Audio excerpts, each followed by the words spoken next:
That's it, man. We're live on YouTube. Oh, wow. I know, it's exciting, right?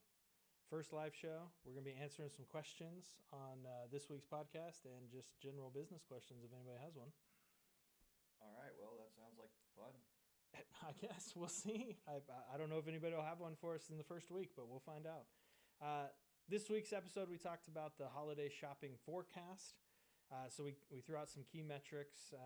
Total season spend $253 billion, which is just an unconceivable number. Really, the number to pay attention to is that's a 5% increase from last year, which is good. More Come on, spending. man. Billion used to be a million, like that's how we thought of it. Now we're into the trillions. I'm sorry, my mic, no mic discipline, one freaking live show. I forget all of our training here. Yeah. All right. But anyway, yeah, billion, right? You said it's an inconceivable number. It's just a big number. It is a big number, but that's always one thing I found kind of jarring these days is that they throw around the word billion, now like we used to think of million. Right. They really do. They really do. But I'm not a big fan of those big numbers just because, so many times small businesses will think like, well, if I could only get 1% of that, I'd be a billionaire. So if I had a freaking dime for everyone in the billiard industry that has come up to me and given me that same spiel because of one survey that was done like 27 years ago where the sporting goods and marketing industry found out that or said that based on their survey that billiards was like the number 2 participation sport in the world and that most Americans play pool at least twice a year. And I've had, I don't know, dozens, hundreds, maybe dozens at least of people come up to me and go, I've got this thing, this new widget, and if only 1% of the people who play pool will buy it. Yeah. But the one thing they forgot is that statistic was people said that they casually play pool and they're once not or twice a year, which means like we go to a bar, we go to a friend's house, maybe we play an hour of pool. They're not consuming pool. They're not buying pool. Yeah, they're not buying the widget. Yeah, they're not buying the widget. Well, the important number there is it's a 5% year-over-year increase. Mobile spending is going to be up 8% this year. Buy now, pay later, which I think is terrible, but you have to do it sometimes, is up 10%. So even in kind of a down economy, we're going to be bigger than last year. So it's so crazy. It is so crazy to me that so many people are struggling, and yet the people that are struggling are still trying to do Christmas, buy now, pay now. Buy now, pay later. Buy now, pay later. People are doing their groceries on buy now, pay later. Yeah.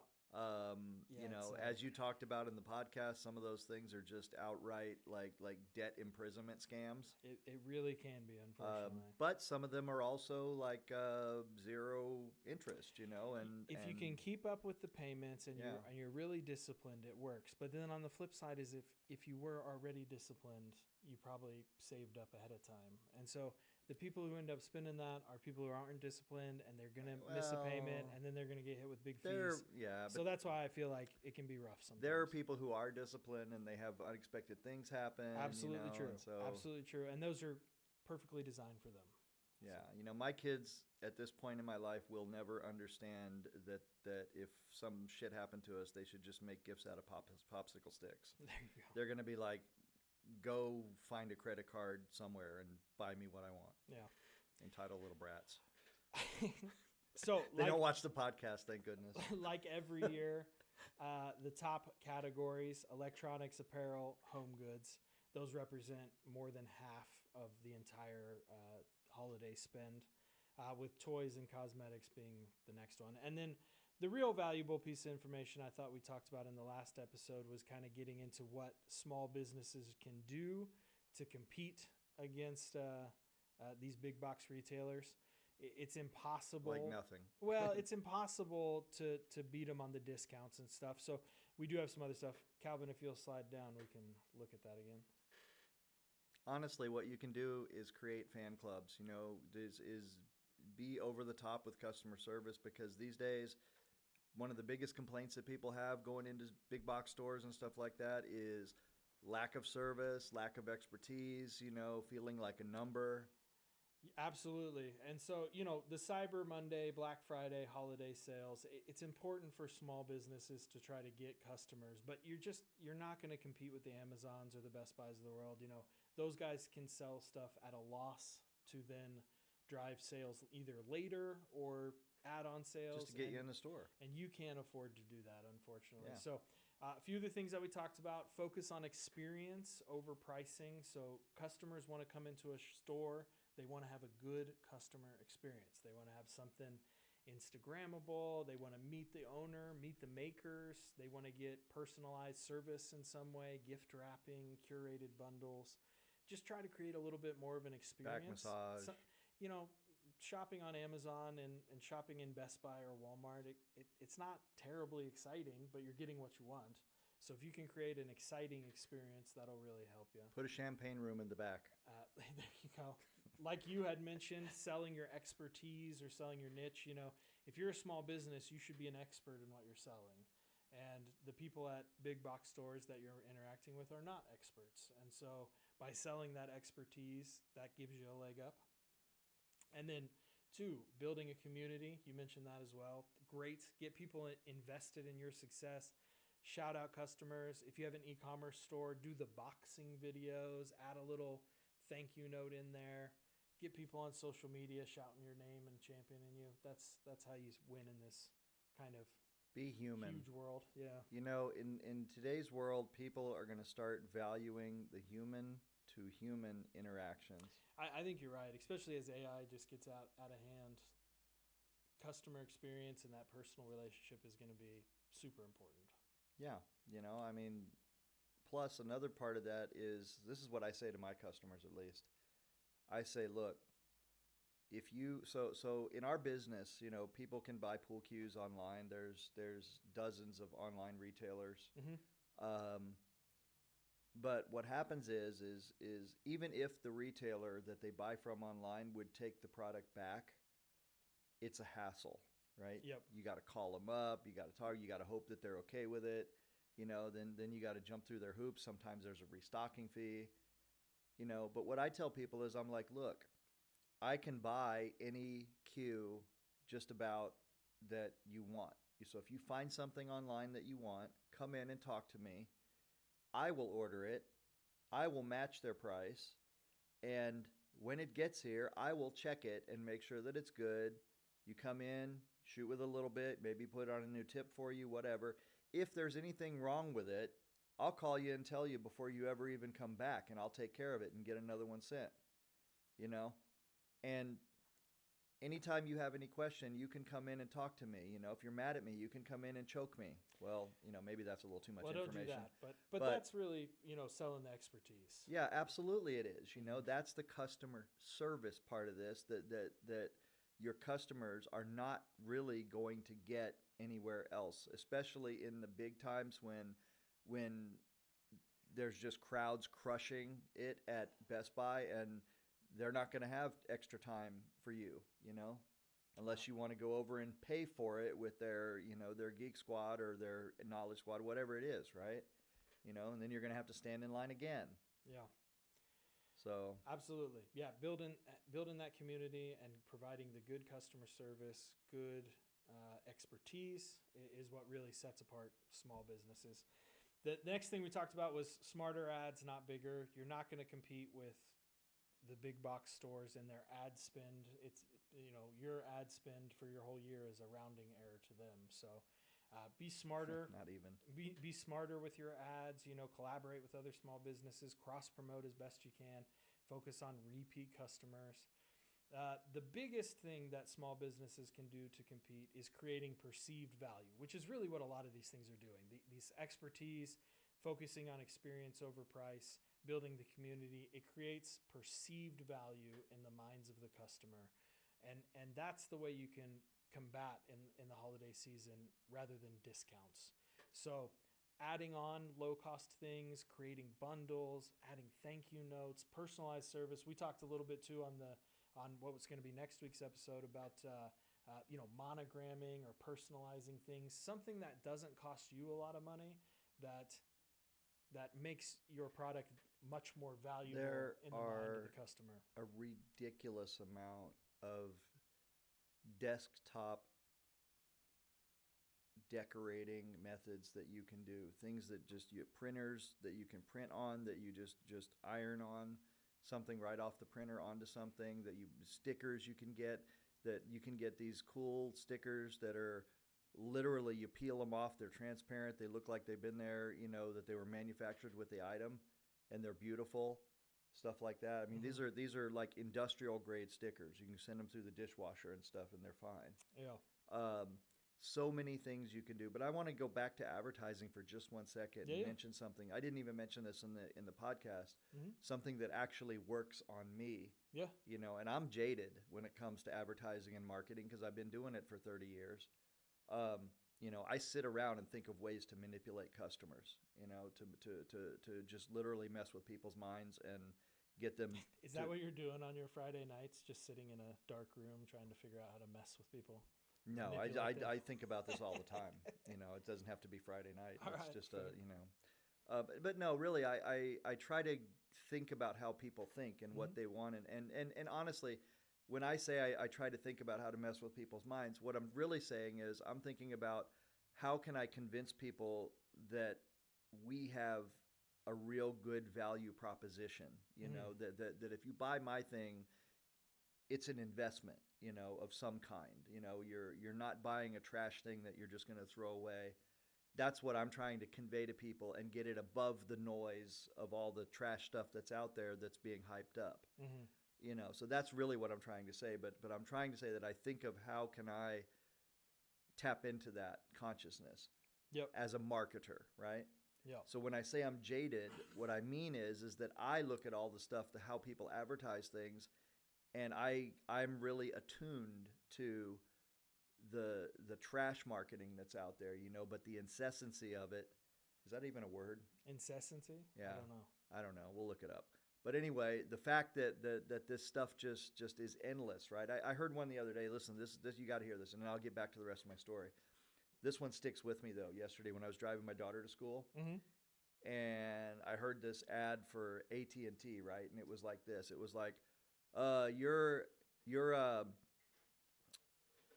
you know, the big pillow convention day of the year is coming, and your big pillow shipment is not going to make it to your customer, you know, but you have AT&T 5G, and that's going to take care of it. And I was like, how the hell does a cell phone carrier, you know, how does a 5G network take care of you getting your pillows delivered on time to your customer? I don't know. But they created some perceived value. What?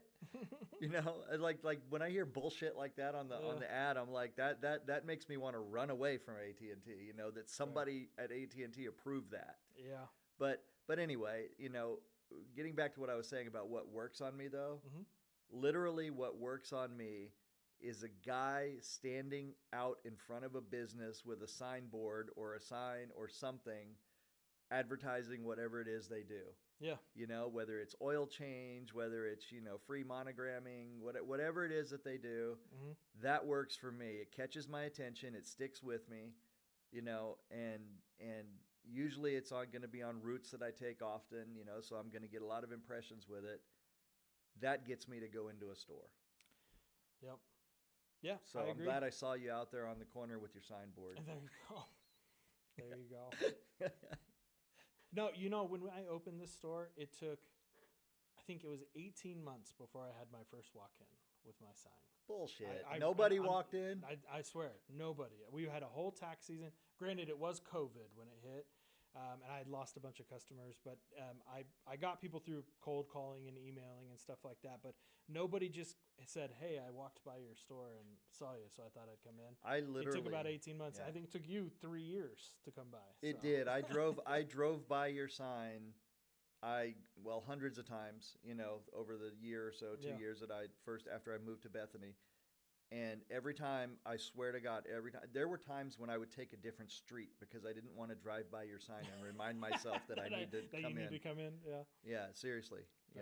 That's how bad it was. So, well, those are some of the ways that we've kind of helped or talked about how small businesses can compete with these big boxes during the holiday season. You got to try to get your slice of the pie, but it's just hard. You can't do it with discounts. You can't do it with ad spends. So you got to figure out kind of other clever ways to get into people's minds and get them to spend money at your store for the holidays. Yeah, well, part of that's going to also start with just building your fan base throughout the year. Absolutely. November 13th is not the time to start thinking about this. No, it's not.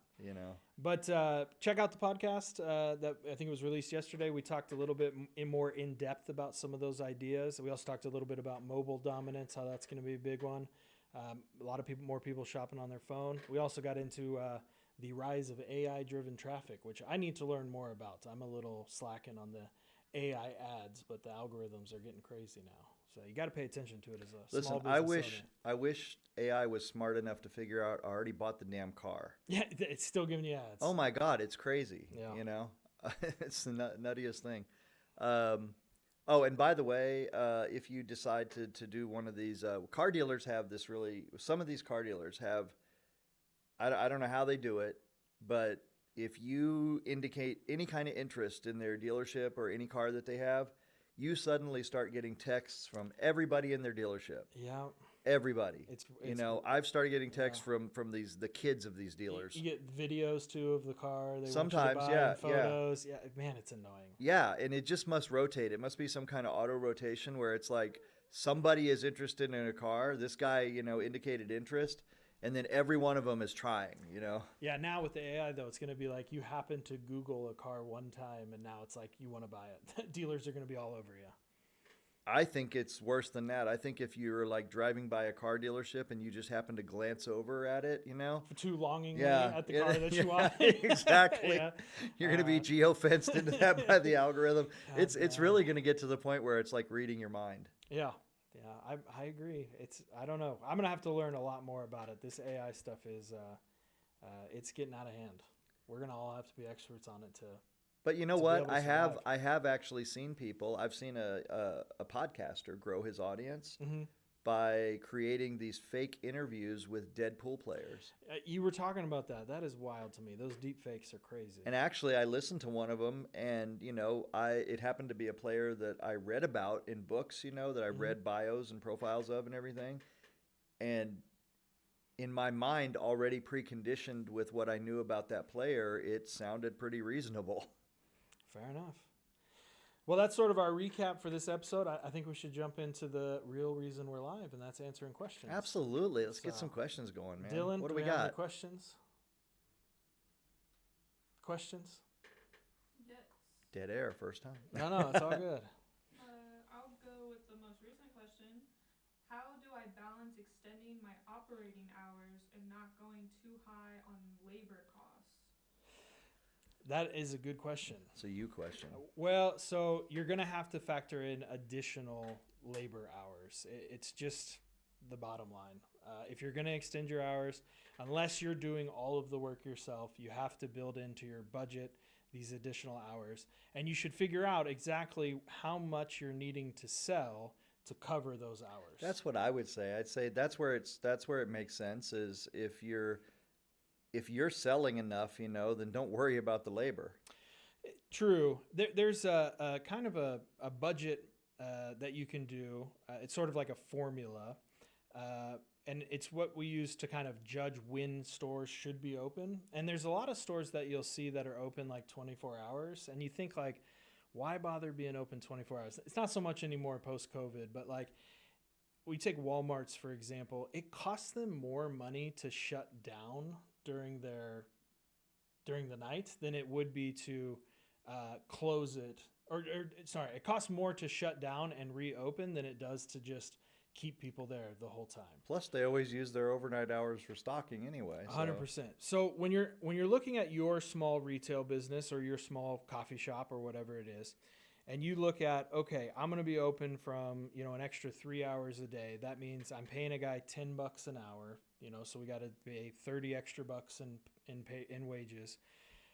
What is my profit margin? And so how many more cups of coffee, how many more t-shirts, how many more of my inventory do I need to sell to cover that guy's salary, those extra wages?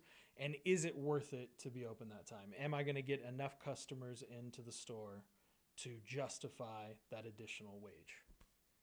Yeah, I totally agree with that. Absolutely. And that comes from doing your budgets and knowing your numbers on your financials, net income and stuff. We've got some courses coming out on Patreon here in the next few weeks, hopefully. One specifically on finance and one on accounting that go real in depth on budgeting and how to judge your margins on everything. So that's how you can kind of figure out and justify the extra hours. Another thing that you can do to kind of balance those extra labor hours is if you are open, extend it out. So let's say you feel like you have to be open, the last 3 weeks before Christmas, you have to be open an extra 2 or 3 hours. And you're not getting, in those first 2 weeks, you're not really getting the extra people in, have things that people can do, for those extra hours that you've got them there. Yeah. Have them tidying the store, decorating the store, creating signage, anything. Yeah, there's nothing worse than just watching your employees stand around while they're supposed to be working. But I would also say, too, don't be afraid to just close early. Like, just because your hours are open, if customers aren't coming in, there's no reason you can't just close up shop early or change your hours, as you kind of go through. So hopefully that somewhat answered the question. What's the next one? How should I offer discounts for the holidays without completely eliminating my profit? Again, we talked about that. It's impossible to offer the same level of discounts as a big box store, as an online retailer like Amazon. There's just no way you can do 30% off, 40% off, 50% off like some of these other companies can do. So my suggestion is don't try to compete in any way with them. Don't try to race to the bottom to try to be the cheapest on the market. The real way to get customers into your store is to create that perceived value. Add that expertise, add that customer experience, give some add-ons where you can, and really try to bring value rather than a discount. There's a formula somewhere. I'd have to look it up, but it was, as it was presented to me, it was called something like the real cost of discounting. Yeah. And it was essentially like, if you give X discount, you have to sell like 3 times as many things to get back to even. Mm-hmm. So the thing to do, first of all, if you really truly feel like you have to advertise a discount, then raise your price. Raise your price up a little bit and then discount it down. That's a time-honored way of doing it. Pretending to do a discount. It's slimy as fuck, but that's the way to do it if you really want to do it that way. You have to just know that you're going to have to sell so much more. So if you expect that you're going to get that much more business in, you're going to be moving units out really quickly, then maybe it's worth it. But the answer to the question was, how do I give discounts without obliterating my profit? And the answer is, you probably can't do it. A mild discount, 5 or 10% off is good, but you don't want to get into this crazy 25, 30% off trying to rush to the bottom. It just cuts your margin to nothing. Right. And the thing is that you get people once you start giving discounts, right? That basically tells people, I can negotiate. Yeah. And if you have an item that's maybe not used all the time and people know that you have a big holiday sale, they kind of wait, which can obliterate your cash flow. Exactly. So they feel like they got you in a position where they can start asking for an even bigger discount, and even if you don't intend to give it to them, just the fact that they're asking creates a time that you're spending. So every moment that you spend talking to a customer about at what price they're going to buy something at is profit that you're losing. It's revenue that you're losing. Time is money, right? It's the age-old adage. So what you do instead is you think of things that you can add on as a value add. So earlier when I said raise your price, this is a way that you can raise your price perceptually, right, without actually discounting it. So let's say, for example, that you have an item that you can bundle with whatever your main item is that you're selling, right? Let's say you've got an item where you've got, a good 30% margin on it after expenses, right? Mm-hmm. So it's $100. We'll make this easy. You got a $100 item. When you sell it for $100, you got $30 free and clear, right? So you give 10% off on that. Now you got 20% instead of 30% on that $100. Roughly. Right? So you don't want to do that, right? You don't want to cut a third of your profit off right away like that. Mm. So what do you do though, right? Look for items that you can buy that aren't, widely known, where the price of these things aren't widely known.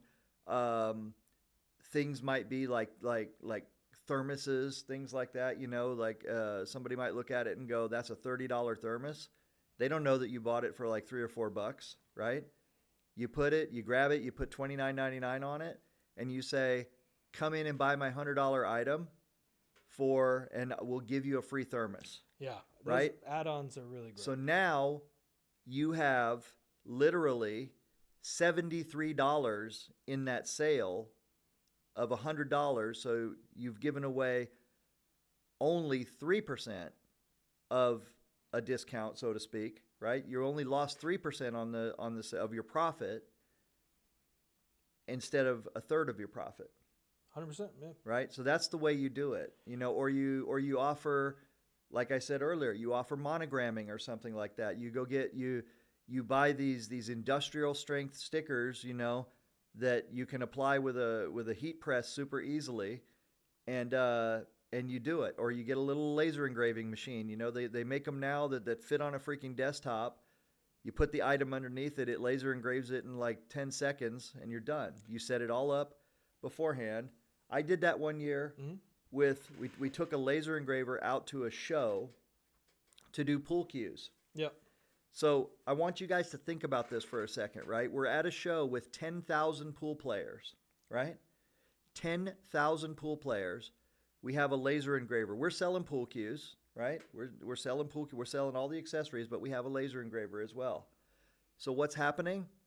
We are making money on a thing that no one ever had there before. That means people who own a pool cue, who are not in the market to buy a new pool cue, are coming over and getting us to do a service for them. People who are buying pool cues from us, we can say to them, hey, we'll engrave it for you for free. Something that no other vendor can do. Yeah. Right?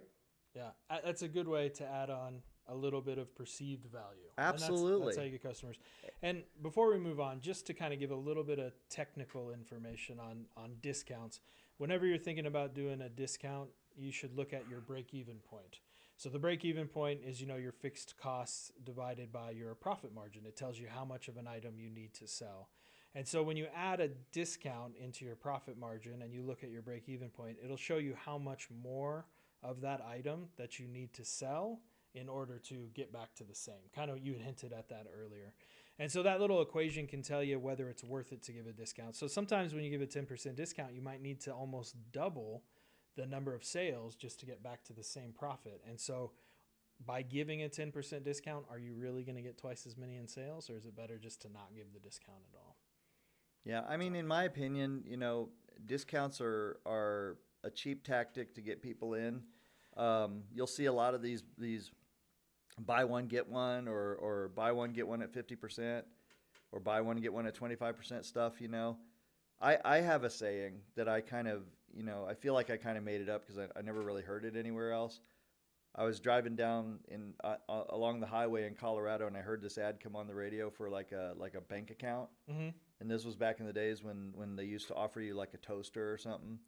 And anyway, it wasn't, I don't think it was a bank account, but it was something else. It was actually a product that was being advertised on the radio. And then they said, and if you hurry up and you buy now, we're going to give you this other thing, right? And I thought, okay. And then they didn't stop. They literally added on like 2 more things, like call now. And so I thought to myself, geez, it seems like the more things that you have to give away to sell a product, the less the product itself is probably actually worth. Fair enough. Well, what's the next question, Dylan? Would you recommend trying to build your community locally or digitally first? Or does that depend on your industry? So it would depend on the industry, and it also really depends on whether you're a brick and mortar or you're online, obviously. So online, e-commerce stores or websites or whatever, obviously you're going to try to build that all online. But if we're talking about a brick and mortar store, I really am a big fan of starting in the community and branching out from there. So if you're going to open a brick and mortar store, you obviously need an online presence, but your initial kind of sales are going to come from the community, getting involved in the community, networking in the community, meeting other small business owners and doing cross promotion is really the best way to kind of get out there and in front of people in your circle quicker. I am of kind of a different opinion on this. I think that you kind of have to do both equally. You know, you cannot get around these days, or I would say very few people can actually get around being present online. I agree. I think as a good first step, you should try to get involved in the community while also branching out. Sure, online meet your as quick as neighbors. possible. You know, absolutely meet your neighbors. You know, I'm a big fan of advertising other people's businesses in my business.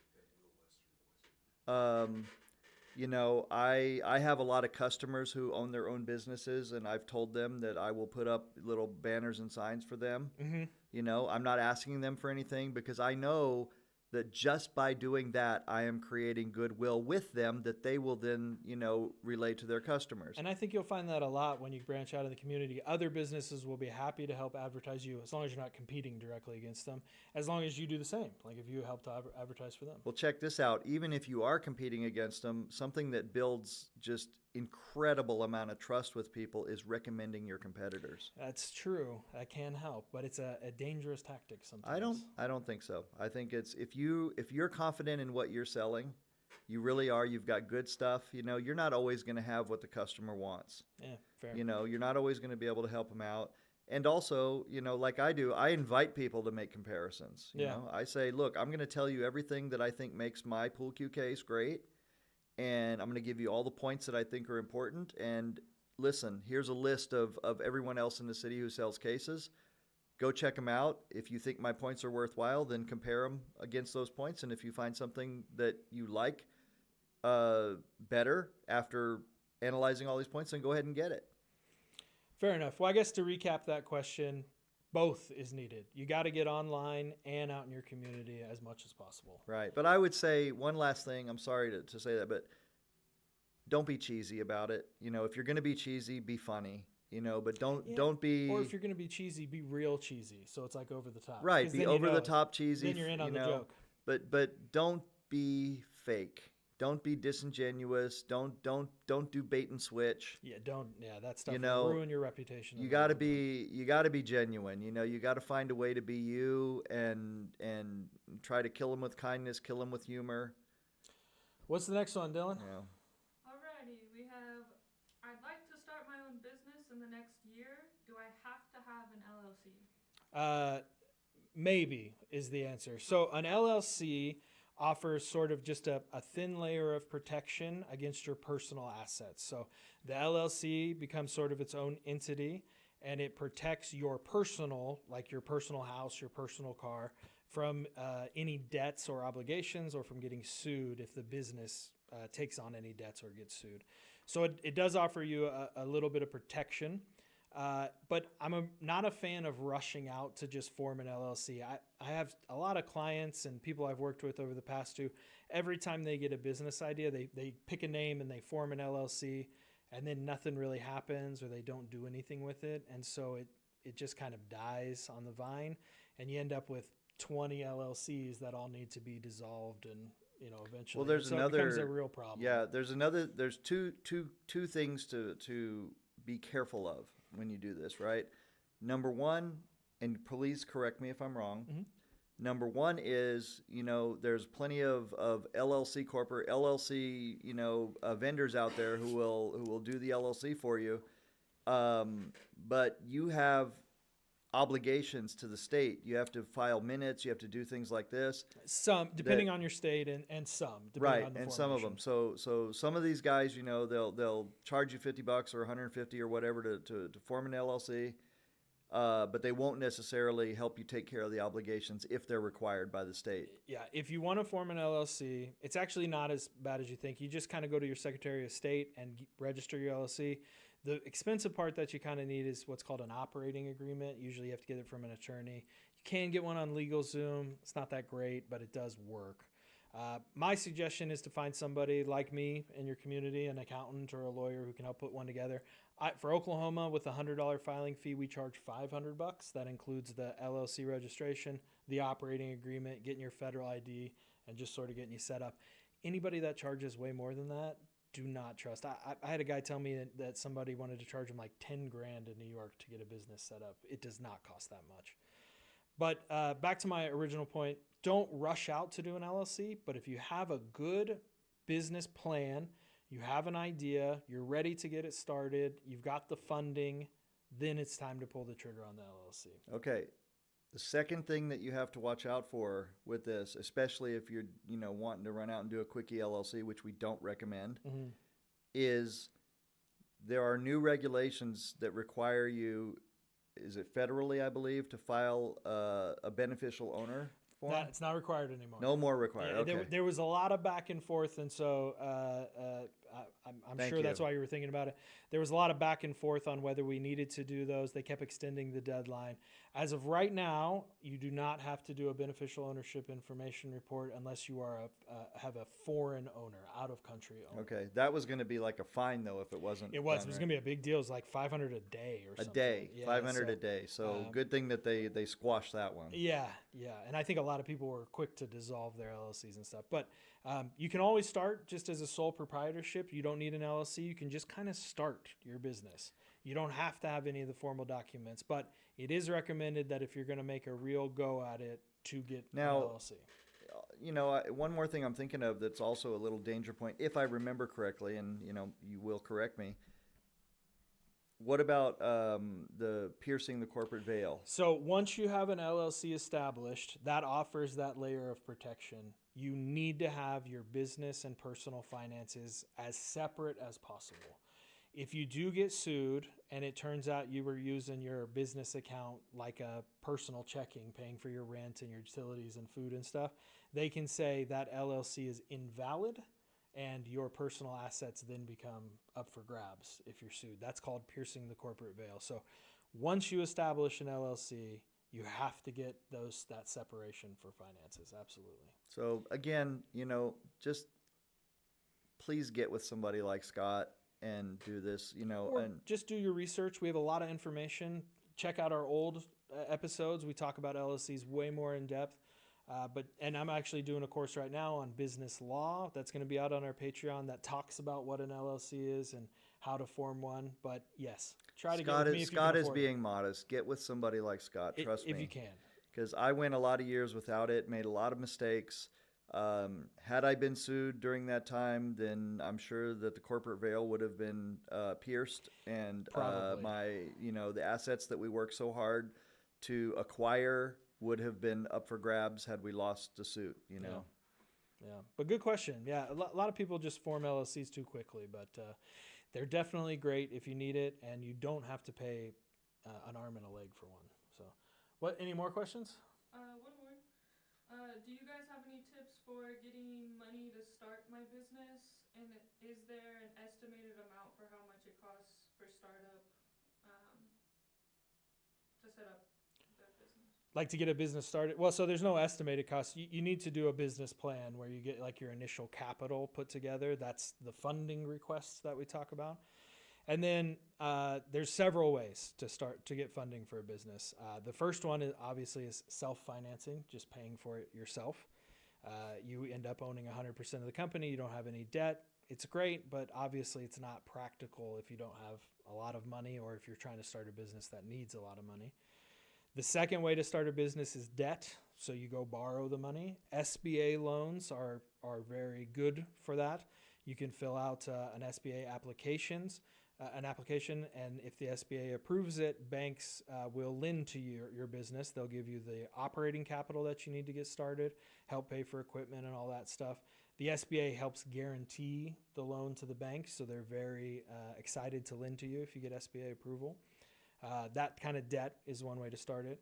And the other way is taking money from investors. So you can borrow money from investors, or you can sell a portion of your idea through equity or stock to investors. They'll take a portion of your company. You can also do a hybrid of all those. Yeah, we have some podcasts in our season 1 where we talk about this in depth. We talk about the different ways to do this. I think I've told some stories about, how tight money was in the beginning. Yeah, it's also up on our website as well, on our kind of guide. We have a whole chapter on funding. And basically, there are many ways to do it, but I would just like to touch on one of the wrong ways to do it. Okay. Don't approach people with, a manic kind of, excitement about your business idea, asking them to invest. Yeah. That puts people off. It's really tough. When you do then come back with a more well thought out plan and something like that, people are still a little skittish. Do your research. When you do that, then you are going to be more prepared to talk to investors, to talk to family and friends, to talk to the bank, to talk to the SBA. And you also get much better response from potential investors. Absolutely, you do. I've heard a lot of half-cocked ideas, and manic one that just happened to me the other day, where somebody was kind of telling me about their idea, and then it just kind of kept rambling. And to be honest with you, as somebody who's heard a lot of pitches, you've got about 30 seconds to pique my interest. If in 30 seconds, which is what we call an elevator pitch, again, a whole chapter on it on our podcast, whole chapter on the website. If you can have a nice narrow elevator pitch and you can get my attention in 30 seconds, you're going to get another couple minutes to talk to me. And that next couple minutes, if you know your business plan and you know your numbers, then I might sit down and listen to you for 10 or 15 minutes. And then you made some progress. And I'm not talking about just me. This is for any investors. They've heard a lot of pitches. They know what they're looking for. And if you're not quick to the point and then quick to follow up with the numbers, they're just going to say, okay, bud.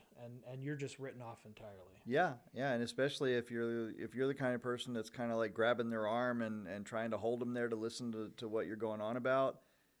Most people who are in a position to invest in a business, they're fairly busy. Yep. They're not standing around waiting for people to come up to them with business ideas. Yeah. They got something to do. This happens to me at least once a week. Somebody will come up to me and start just straight out talking about whatever their idea is, right? And guys, we're getting some things saying our audio is kind of cutting out. Oh, sorry about that.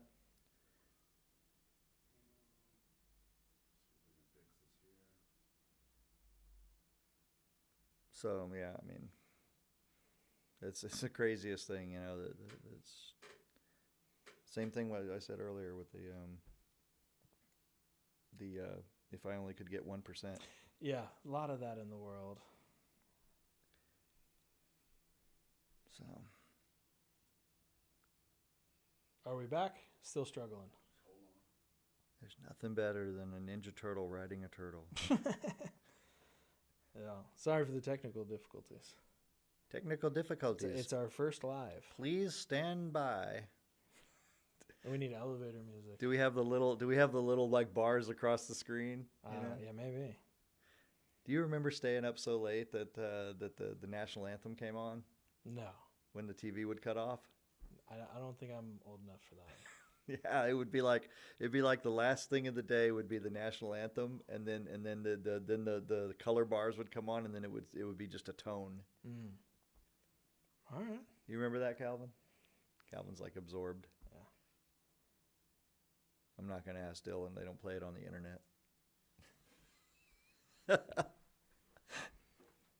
Dylan, do you even know what a TV is? Of course you do. No, I'm just messing with you. I grew up with one of the really big ones that had the big back. Oh, the box. Oh, TVs. the projection TV. The one that they use the magnifying glasses. That they use the lens out of it now to fry rocks. Do they There's really? a guy on YouTube who built like a death ray out of it. He literally turns like rocks into slag. I've seen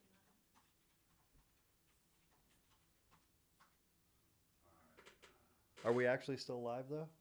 Yeah, we're still live. It's We just are, like, but we're gonna go ahead and end the stream. Oh no.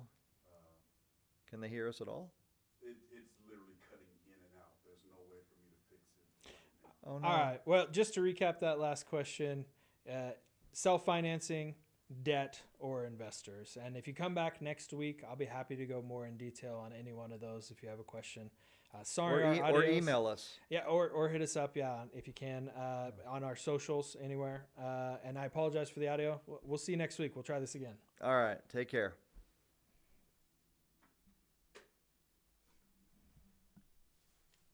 Are we out?